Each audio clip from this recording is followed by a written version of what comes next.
मेहमान दुश्मन को बना लेते हैं हम ज्ञानी। यहाँ मेहमान दुश्मन को बना लेते हैं हम ज्ञानी। हो गर शैतान तो इंसान बना देते हैं हम ज्ञानी। नजर अच्छी दिले तो खुशनुमा होंगे सभी मंजर। नजर अच्छी दिले तो खुशनुमा होंगे सभी मंजर। यहाँ भगवान पत्थर को बना देते हैं हम ज्ञानी।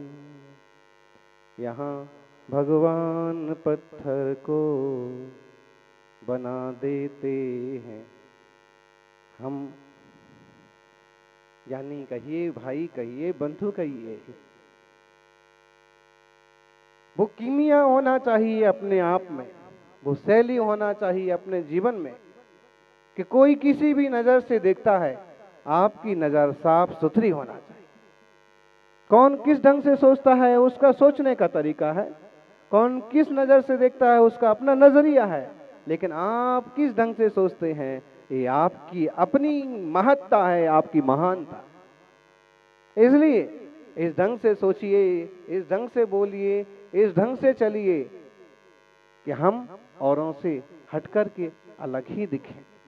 और औरों से हटकर के अलग दिखने वाला कोई एकाध योगी होता है, कोई एकाध योगी होता है।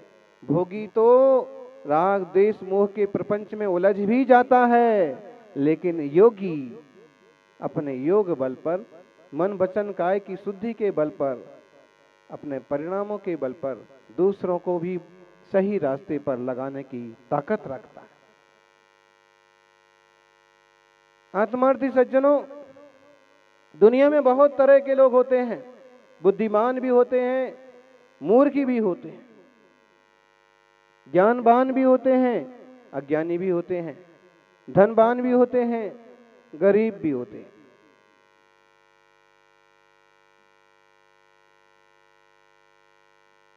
तरह तरह के लोगों के बीच में कोई ऐसे भी होते हैं जो इन सब पर्यायों के पार उठ करके त्रिकाली ध्रुव चैतन्य को ध्यान में लेते हैं। हम उसे अमुक लाल क्यों समझते, हम उसे जीव क्यों नहीं समझते, हम उसे आत्मा क्यों नहीं समझते, हम उसे लोभी लालची कब्जेदार क्यों समझते, हम उसे भूला भगवान क्यों नहीं समझते हैं,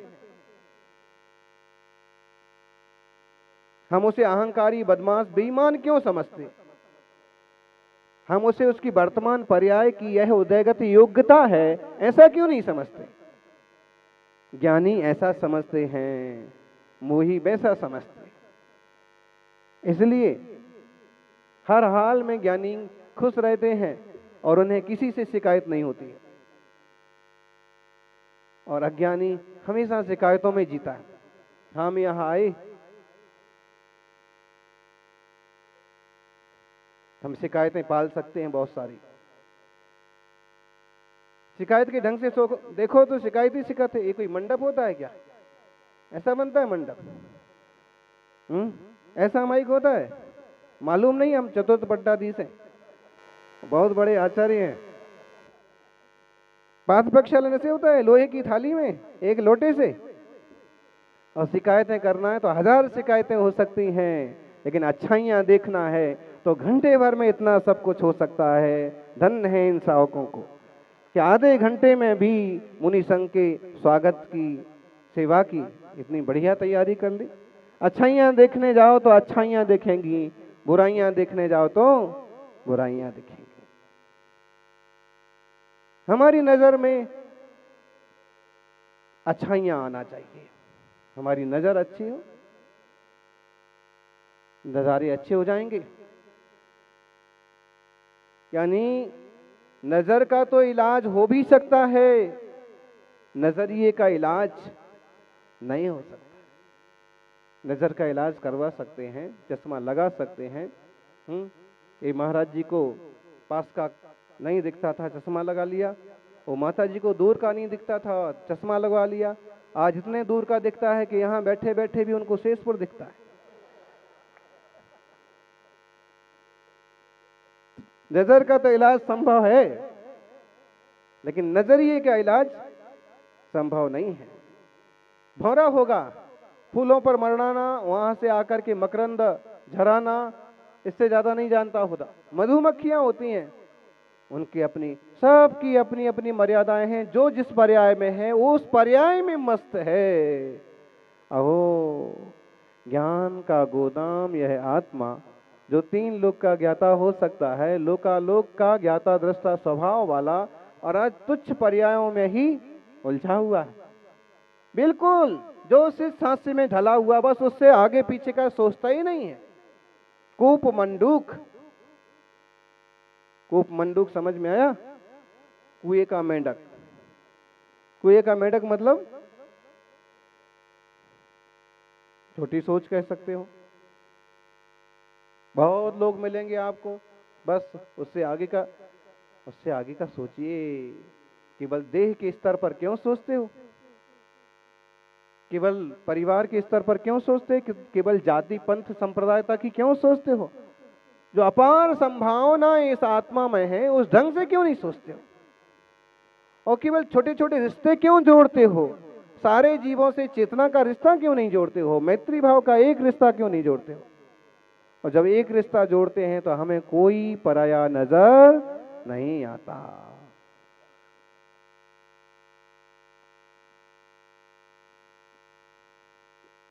यानी हम विस्तार से सोचें, गंभीरता से चिंतन करें और एक पर्याय में ना उलझें। केवल हम दुकानदार नहीं हैं कि दुकान और सामान की चिंता करते करते करते करते जिंदगी पूरी कर लें, और केवल 2-4 बच्चों के परिवार के हम पोषक नहीं हैं कि बस उसी में उलझे उलझे और अपना समय पूरा कर लें। केवल एक मंदिर, एक धर्मशाला, एक गांव, एक घर, उतने तक ही हमें सीमित रह करके उलझने की जरूरत नहीं है। वो सारी चीजें अपनी जगह रहने वाली हैं, उन सबों का अपने स्तर पर विकास होने वाला है, बच्चे अपने ढंग से बड़े होने वाले हैं। हम निमित्त मात्र हैं, और हमारी निमित्ताधीन दृष्टि कभी इतनी खतरनाक हो जाती कि हम कर्ता बने फिरते। कर्ता हम कैसे हो सकते? कर्तृत्व का तो महावीर स्वामी ने सर्वथा निषेध किया है। सब अपने अपने कर्ता हैं, कोई किसी का कर्ता धरता नहीं है। ये पचता ही नहीं है, क्या करें महाराज जी, समझ में ही नहीं आता है क्या कहते आप। लेकिन ये समझने की तो बात है। कूप मंडूक मत बनिए, दुनिया बहुत बड़ी है। कूप मंडूक एक कहावत है, इसके ऊपर एक कहानी बनाई गई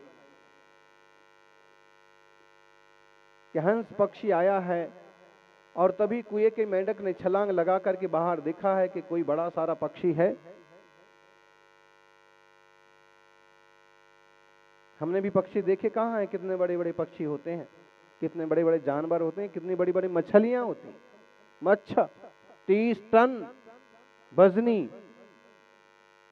एक व्हेल मछली तो मुंबई के समुद्र के किनारे आ गई थी, मरी हुई। 3 टन।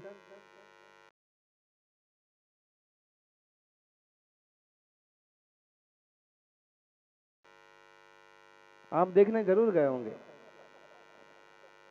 ऐसी सब चीजें तुरंत टीवी पर, अखबार में आ जाती हैं।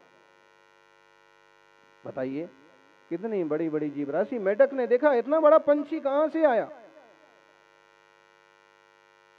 चिड़िया हमने देखी है, कबूतर देखा है, कभी कुएं में कोई पानी पीने के लिए आ जाता है। इतना बड़ा पंछी, इतना सुंदर पंछी। उसने पूछा भाई कौन हो? हंस ने कहा हंस हैं। कहां से आए हो? मानसरोवर से आए हैं। कहां जा रहे हो? समुद्र किनारे जा रहे हैं। ऐसा कैसा होता है? मानसरोवर कितना बड़ा है, समुद्र कितना बड़ा है? हंस ने बताया बहुत बड़ा है, बहुत बड़ा है। मेंढक को समझ में नहीं आया बहुत बड़ा कितना बड़ा, उसने अपने हाथ पसारे, कितना बड़ा, इससे बहुत बड़ा है, अपने पांव भी पसारे। मेंढक हाथ पैर पसार लेता है ना कभी कभी,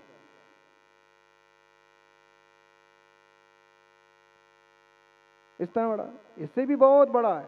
उसने पूरा शरीर फैला दिया, कितना फैलाएगा, कितना बड़ा, इससे भी बहुत बड़ा, तो इसको ऐसे भी बड़ा है क्या। हंस ने कहा भाई दुनिया, समुद्र, मानसरोवर इससे बहुत बड़ा है। तब मेंढक कहता है, कभी मेंढक था, मेंढक भी कभी बन सकते।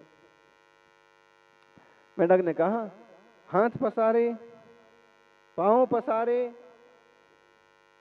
और पसारा गात, गात माने शरीर, हाथ पसारे, पांव पसारे और पसारा गात, यातने बड़ो समुद्र है, कहन सुनन की बात।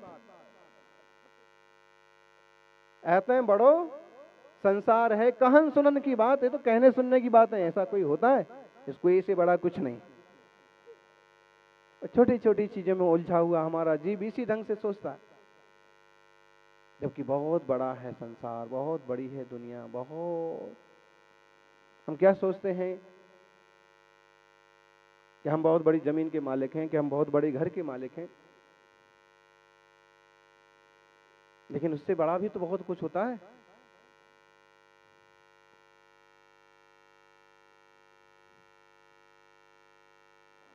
बहुत बड़ा है। अवगाहना बड़ी से बड़ी होवे महामत्स्य की तो कितनी बड़ी हो सकती है, 1000 योजन, मतलब भारत देश से भी बड़ा एक मत्स्य स्वयंभू रमण समुद्र में। और छोटी से छोटी अवगाहना होवे जीव की तो कितनी हो सकती है, बोलो ज्ञानियों, 56 वालों। इतनी हो सकती है कि आलू का सुई की नोक पर एक हिस्सा निकालो, उस हिस्से में अनंत जीव राशि है, अनंत जीव है। आलू और जमीन से जो ये निकलते हैं कंद, इनके खाने के लिए जो त्याग का नियम दिया जाता है, इसलिए दिया जाता है, दिखता तो कुछ नहीं है लेकिन है अनंत जीव राशि। अंगुल के असंख्यात विभाग अवगाहना वाले जीव, विचारिए कभी कितने छोटे भी हो सकते। और कभी हमको ऐसा ईगो आए, अहंकार आए, कुछ कर्तृत्व भाव उभरे, तो इस टाइप की बातों का चिंतन करना चाहिए कि भाई अब ज्यादा उलझने पैदा नहीं करना है, शांत स्वभाव की दृष्टि पैदा करना। शांति कैसे मिल सकती है, शांति लाल के पास बैठने से मिल सकती है। मालूम पड़ा शांति लाल खुद अशांत है, उनको खुद ही चैन नहीं पड़ रहा है कि ऐसा कैसे हुआ, वैसा कैसे हुआ, महाराज यहाँ तक आए, हमारे गांव क्यों नहीं आए, ये वो चल सकता है। शांति लाल नाम रखने से कोई शांति लाल नहीं बन जाता है, और मांगी लाल नाम रखने से कोई मांगी लाल नहीं बन जाता। नाम तो निक्षेप के लिए है, पुरुषार्थ तो जीव को करना है। शंकर लाल खुद को पुरुषार्थ करना है। तो कभी ऐसा लगे कि बहुत कुछ है, बहुत कुछ है, और मैं क्यों दूं ये इतना जमीन का टुकड़ा, मैं क्यों दान करूं, मैं क्यों ऐसा करूं।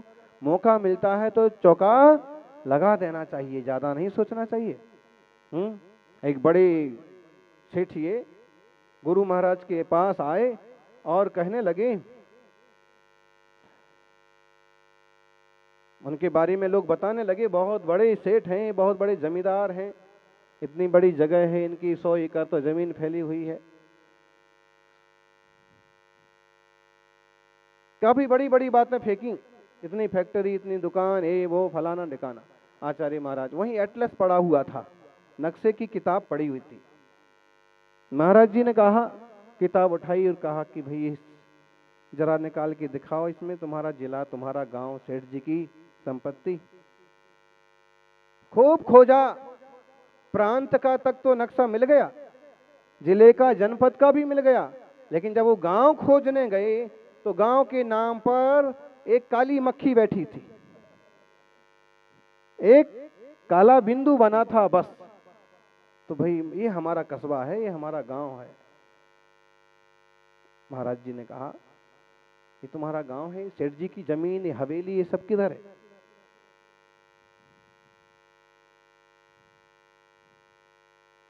किधर है? ये ऊंची 3 मंजिल की बड़ी बिल्डिंग और 100 एकड़ जमीन। कहते हैं सेठ जी बोल पड़े कि महाराज जी इसने नक्शे में थोड़ी आती, इस नक्शे में 100 एकड़ 50 एकड़ का कुछ भी चिन्ह नहीं बनता है।